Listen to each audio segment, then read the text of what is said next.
اوعى كده يابا.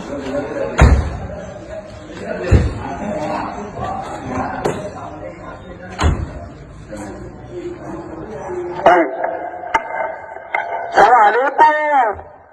انا جاي اشاهد المطبعة اللي بيحصل معايا يا جدعان.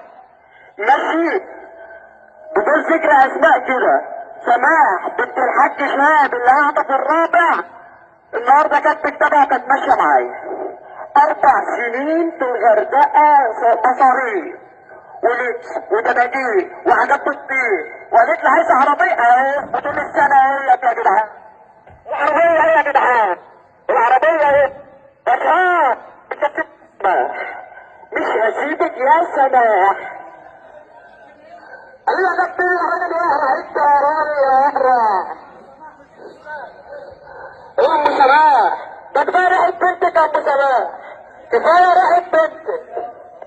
ابو مين؟ ابو مين يابا؟ بقول لك ايه؟ كده على الله يابا. سماح بنت الحاج شهاب بتستغني خلتني اريال يا جدعان. يا عريس انت اريال؟ هل انت اريال؟ سماح بنتك كانت ماشيه مع قدام العريس قدام العريس.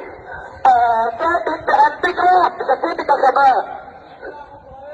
ايه عربيه ايه يا ستات؟ قلت له بنت خالتك بتركب عربيه ايه؟ فضل السنه ايه؟ بدفع لها انت 6000. يدفع يا احمد ويدي يا راجل اقرا. يا انا مطارين ومطاها انت انت نايم. لا بقول لك ايه؟ ده انت بنتك ما بتستحملش يلا. واي حد هيجي انت بكره يطلب الجواز هتقرف. يا جدعان سيبوني يا جدعان انا تعبان يا جدعان. ساعة يا بدري طلع كده كلام. ولا يا جدعان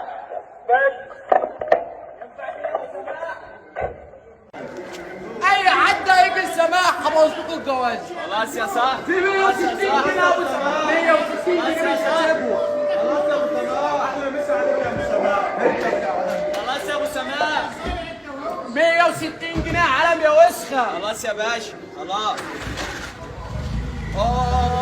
في بوار يا جدعان والقهوه كلها شاهده على اللي بيحصل والرجاله دي شاهده كمان. امين يلا يا عم اتكل على الله. اي حد الجواز باظت كده ابو سماح كل مره على كده بتتقطع.